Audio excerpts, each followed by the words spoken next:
الرحمن الرحیم۔ السلام علیکم ناظرین کرام، آج کی ہماری ویڈیو شہزادہ علی اکبر کی سواری عقاب پر ہے۔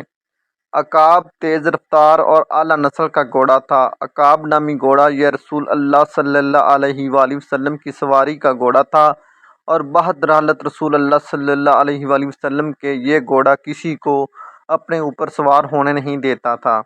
جب یہ گھوڑا وراثتاً حضرت امام حسین رضی اللہ تعالیٰ عنہ کو ملا تو امام حسین رضی اللہ تعالیٰ عنہ نے ایک باغ کی سیر کا ارادہ کیا اور اپنے احباب کو ساتھ لیا اور تمام گھوڑے جو استبل میں موجود تھے انہیں بھی تیار کیا اور سب گھوڑوں پر زین رکھی۔ عقاب پر بھی زین کسا۔ حضرت امام حسین رضی اللہ تعالیٰ عنہ کو معلوم تھا کہ بہادر رسول خدا آج تک اس گھوڑے پر کوئی سوار نہیں ہوا۔ اسی وقت امام کے کان میں ندائے غیب آئی کہ اپنے بھائیوں اور اولاد عقیل سے فرمائیے کہ عقاب پر سواری کریں، اور روایت میں ہے جو عقاب پر سوار ہونا چاہتا ہے عقاب بدرقابی کرتا، اپنی پشت پر کسی کو سوار نہ ہونے دیتا۔ اور جب شہزادہ علی اکبر نے عقاب پر سوار ہونے کا ارادہ کیا تو عقاب نے ہم شکل رسول خدا کو دیکھ کر اپنی گردن جھکا دی اور خود قریب آیا۔ اب شہزادہ علی اکبر عقاب پر سوار ہوئے اور یہ گھوڑا واقعہ کربلا تک شہزادہ علی اکبر کی سواری میں رہا، اور واقعہ کربلا تک اس گھوڑے کی عمر 110 سال تھی۔ اور سوال یہ بھی ہو سکتا ہے کہ کیا گھوڑے کی اتنی عمر ہو سکتی ہے؟ اس کا جواب یہ ہے کہ یہ خصوصیت نبوت و ولایت کا اثر ہے، کیونکہ جب صاحب نبوت و ولایت عمر سیدھا گھوڑوں پر سوار ہوتے ہیں تو وہ گھوڑا جوان ہو جاتا ہے۔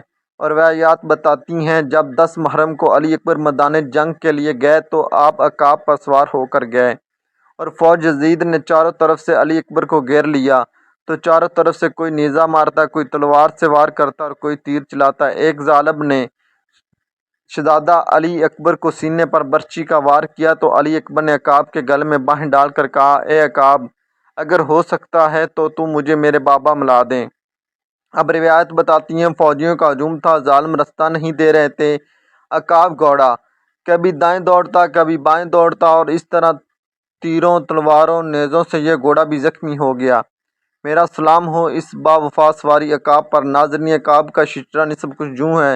حضرت اسماعیل علیہ السلام نے سب سے پہلے جس گھوڑے پر سواری کی اس کا نام راہ تھا، راہ کے بچے کا نام محمون تھا، محمون کے بچے کا نام موج تھا، موج کے بچے کا نام الجناح تھا، الجناح کے بچے کا نام القفا تھا، القفا کے بچے کا نام زاد الرکاب تھا، اس بچے کا نام بطال تھا، پھر اس کے بچے کا نام قابل تھا۔ جو گھوڑا اس سے پیدا ہوا اس کا نام نزوب تھا، نزوب کے بچے کا نام عقاب تھا۔ عقاب پر رسول پاک صلی اللہ علیہ وآلہ وسلم نے متعدد بار سواری کی۔ بعد میں یہ گھوڑا شہزادہ علی اکبر کے پاس